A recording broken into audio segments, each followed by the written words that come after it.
మీరు మీ మైండ్‌ని కంట్రోల్ చేస్తున్నారా? లేకపోతే మీ మైండే మిమ్మల్ని కంట్రోల్ చేస్తుందా? మన జీవితాన్ని పాడు చేసే శత్రువు బయట ఎక్కడో లేడు.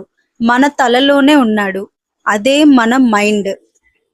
మనకి తెలియకుండా మన మైండ్ మనతో కొన్ని రకాల ఆటలు ఆడుకుంటుంది. వాటిని మనం గుర్తించలేకపోతే మన జీవితంలో ఎంతో వెనుకబడిపోతాం. ఈ వీడియో మీరు చివరి వరకు చూడండి. ఎందుకంటే మీ మైండ్ మీతో ఎలాంటి అత్యంత ప్రమాదకరమైన ఆటలు ఆడుతుందో మీరు తెలుసుకోబోతున్నారు. మన మైండ్ చాలా పిరికిది. అందుకే మన జీవితంలో ఏదైనా అవకాశం వచ్చినప్పుడు అది ఫస్ట్ మనలో భయాన్ని పుట్టిస్తుంది. ఈ అవకాశాన్ని నువ్వు సరిగ్గా హ్యాండిల్ చేయలేకపోతే ప్రజలు నిన్ను చూసి నవ్వుతారేమో. ఈ అవకాశం నీ జీవితంలో ఒక ఫెయిల్యూర్ని నింపుతుందేమో. ఇది నీ వల్ల కాదేమో, దీన్ని వదిలేయ్ అనే భయాన్ని మీలో సృష్టిస్తుంది. సరైన సమయం వచ్చినప్పుడు ఈ పనిని మొదలు పెట్టచ్చు. ఈ రోజు కాదు, రేపు స్టార్ట్ చేద్దాం అనే ఇలాంటి ఆలోచనలను మీకు సృష్టించి మీ కలలను సంవత్సరాల పాటు వాయిదా వేసేలా చేస్తుంది. ఈ భయాలన్నీ నిజం కాదు, మీ మైండ్ మీలో సృష్టించిన ఒక ఊహ మాత్రమే. సరైన సమయం అంటూ నిజానికి ఎప్పటికీ రాదు. మనం ప్రారంభించే సమయాన్నే సరిగ్గా మార్చుకోవాలంతే. సోషల్ మీడియాలో ఎవరో సక్సెస్ అయ్యారు అనుకుందాం. వెంటనే మీ మైండ్ మీకు కూడా ఇలా చెప్తుంది, చూడు వాళ్ళు లైఫ్లో ఎంత ముందున్నారో కానీ నువ్వు ఏమీ చేయలేకపోతున్నావు అని. ఇతరులతో మిమ్మల్ని కంపారిజన్ చేసి ఒక రకమైన గందరగోళం సృష్టించే ఆట ఆడుతుంది. వాళ్ళు సక్సెస్ అవ్వడానికి ఎన్ని కష్టాలు పడ్డారు, ఎన్ని వైఫల్యాలు ఎదుర్కొన్నారు, ఎంతకాలం వేచి చూశారు, ఇవన్నీ కూడా మీ మైండ్కి తెలీదు. కేవలం వారితో మిమ్మల్ని పోల్చి మీ ఎదుగుదలను దొంగలించే ఒక అలవాటుని మీకు నెమ్మదిగా నేర్పిస్తుంది. జరిగిన విషయం ఎంత మంచిదైనా సరే మీ మైండ్ ఎప్పుడూ చెడు విషయం పైనే ఎక్కువగా ఫోకస్ చేస్తుంది. ఎవరైనా మిమ్మల్ని ప్రశంసించినా లేకపోతే విమర్శించినా ఆ రోజంతా మీకు అదే గుర్తుండేలా చేస్తుంది. ఇప్పుడు రిస్క్ తీసుకోవడం ఎందుకు, మారాల్సిన అవసరం అంతగా ఏముంది, జీవితం ఇలాగే ఇక్కడే బాగుంది అనే మాటలు మీకు పదే పదే గుర్తు చేస్తూ మిమ్మల్ని కంఫర్ట్ జోన్లో ఉంచే ప్రయత్నం చేస్తుంది. గుర్తుంచుకోండి, ఎదుగుదల అనేది ఎప్పుడూ కూడా కంఫర్ట్ జోన్కి బయటే ఉంటుంది. ఏ పని లేకుండా మీరు ఖాళీగా ఉన్నప్పుడు మైండ్ మీకు పాత విషయాలను గుర్తు చేయడం మొదలు పెడుతుంది. గతంలో మీరు చేసిన తప్పుల గురించి, ఎవరైనా మిమ్మల్ని బాధ పెట్టిన సంఘటనల గురించి పదే పదే మీకు గుర్తు చేస్తుంది. గతం అనేది ఒక పాఠం మాత్రమే, అది మనకి శిక్ష కాకూడదు. కానీ మైండ్ మనతో ఆడుకునే ఈ ఆట వల్ల మీరు వర్తమానాన్ని కూడా సరిగ్గా ఆస్వాదించలేరు. ఒక చిన్న సమస్యను 100 రకాలుగా ఎలా ఊహించాలి అనే అలవాటుని మీకు నేర్పిస్తుంది. ఇంకా జరగని విషయాలకు కూడా ఇప్పటి నుండే మీరు భయపడేలాగా మిమ్మల్ని ప్రేరేపిస్తుంది. ఆలోచించడం అనేది మంచిదే, కానీ అతిగా ఆలోచించడం అనేది మీలో నిర్ణయాలు తీసుకునే శక్తిని తగ్గిస్తుంది.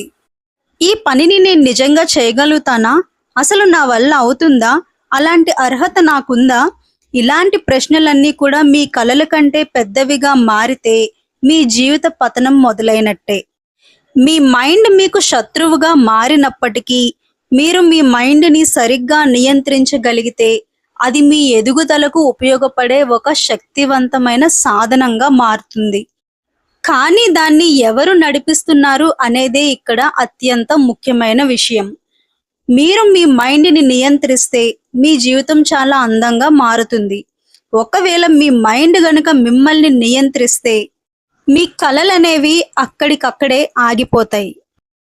మీ మైండ్ అనేది మీతో ఆడుకోకుండా దాన్ని మీరు కంట్రోల్ చేయాలి అనుకుంటే ప్రతిరోజు కూడా కొన్ని మంచి అలవాట్లని మీ మైండ్కి అలవాటు చేయండి. ప్రతిరోజు కూడా వీలైనన్ని ఎక్కువ సార్లు నేను నా జీవితానికి బానిసను కాదు, నేను నా జీవితానికి నాయకుడిగా ఉండాలి అనుకుంటున్నాను, నేను నా జీవితాన్ని మార్చుకోవాలి అనుకుంటున్నాను అనే ఆలోచనలు ఎక్కువగా చేయడం మీ మైండ్కి అలవాటు చేయండి. మనకి రోజు కొన్ని వేల సంఖ్యలో ఆలోచనలు అనేవి వస్తూ ఉంటాయి. అవన్నీ నిజం కాదు. అందులో ఉండే నెగిటివ్ ఆలోచనలని నమ్మే ముందు మన ఆలోచనలని మనమే ఒకసారి గమనించడం నేర్చుకోవాలి. మన రోజుని స్టార్ట్ చేసే ముందు ఎన్ని పాజిటివ్ ఆలోచనలు చేస్తున్నాం, ఎన్ని పాజిటివ్ అలవాట్లని మనం నేర్చుకున్నాం అనే దాన్ని బట్టి మిగతా రోజంతా కూడా అంతే పాజిటివ్గా ఉంటుంది. కాబట్టి నిద్ర లేచిన తరువాత మన ఉదయం అనేది మనకి చాలా ఇంపార్టెంట్. ఎప్పుడైతే మనం మన ఉదయాన్ని కరెక్ట్గా ప్లాన్ చేసుకుంటామో, మన లక్ష్యాలు చేరుకోవడానికి కావలసినన్ని పాజిటివ్ ఆలోచనలు, పాజిటివ్ అవకాశాలు అన్నీ ఆ రోజంతా మనల్ని వెతుక్కుంటూ వస్తాయి. మీ మైండ్ మిమ్మల్ని గందరగోళానికి గురి చేయడానికి ముందే మీరే మీ మైండ్కి కొన్ని ఆదేశాలు అయితే ఇవ్వండి. నేను ఎలాంటి ప్రాబ్లంనైనా సరే ఫేస్ చేయడానికి రెడీగా ఉన్నాను. నేను ప్రతి చిన్న విషయానికి భయపడను. నేను ఈ రోజు నుంచి మారాలి అనుకుంటున్నాను. నేను నా జీవితంలో ఖచ్చితంగా సక్సెస్ అయ్యి తీరుతాను. ఇలాంటి ఆలోచనలు మీ మైండ్కి అలవాటు చేయండి. మీ మైండ్ అనేది ఎక్కువగా నెగిటివ్ ఆలోచనలు చేయకుండా ఉండాలి అంటే రోజు 10 నిమిషాలైనా సరే ధ్యానం చేయడం అనేది అలవాటు చేసుకోండి.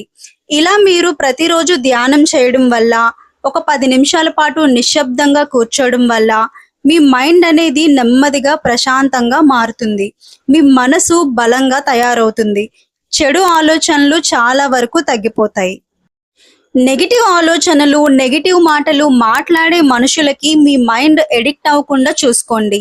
ఎగ్జాంపుల్కి సోషల్ మీడియాలో అనవసరంగా రీల్స్ని స్క్రోల్ చేస్తూ మీ టైంని వేస్ట్ చేయకండి. మీ మైండ్కి మంచి అలవాట్లను అలవాటు చేయండి. పుస్తకాలు చదవడం, మంచి వ్యక్తులతో ఉండడం, ప్రేరణ ఇచ్చే విషయాలను వినడం లాంటివి ఎక్కువగా అలవాటు చేసుకోండి. మన ఎమోషన్స్ని కంట్రోల్ చేయడానికైనా, మంచి నిర్ణయాలు తీసుకునే శక్తిని పెంచుకోవడానికైనా, ఎంత పెద్ద కష్టం వచ్చినా సరే ప్రశాంతంగా పరిష్కరించడానికైనా ధ్యానం అనేది మనకు చాలా ఉపయోగపడుతుంది. ఏదైనా సరే ఒక్క రోజులో అయితే ఎవరూ సాధించలేం. కొంచెం కొంచెంగా ప్రతిరోజు కష్టపడడం వల్లనే విజయాన్ని చాలా తొందరగా చేరుకోగలుగుతాం. మనసును గెలిచిన వ్యక్తిని ఈ ప్రపంచంలో ఏ శక్తి కూడా ఓడించలేదు. మన జీవితంలో బలమైన నిర్ణయాలు తీసుకోవాలి అంటే ముందుగా బలమైన మార్పులను మనం అంగీకరించాలి. మన జీవితానికి నేర్పించే మంచి అలవాట్లే మన భవిష్యత్తుని అందంగా మారుస్తాయి. దేవుడు మనందరికీ సమానంగా అవే 24 గంటల సమయాన్ని ఇచ్చాడు. కానీ కొంతమంది చాలా వేగంగా వాళ్ళ జీవితంలో విజయాన్ని సొంతం చేసుకోగలుగుతున్నారు.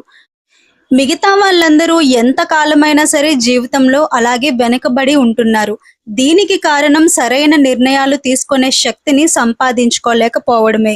ఇది కేవలం మన మైండ్ని మనం నియంత్రించడం ద్వారానే మనం సాధించగలం. మన మైండ్ని కొన్ని మంచి అలవాట్ల ద్వారా నియంత్రణలో ఉంచి మన జీవితాన్ని మనమే ముందుకి నడిపించుకోవాలి. ఈ వీడియో మీకు ఎలా అనిపించిందో తప్పకుండా కామెంట్ చేయండి. వీడియో నచ్చితే లైక్ చేయండి. మరిన్ని మోటివేషనల్ వీడియోస్ కోసం మన ఛానల్ని తప్పకుండా సబ్స్క్రైబ్ చేసుకోండి. Thank you so much for watching.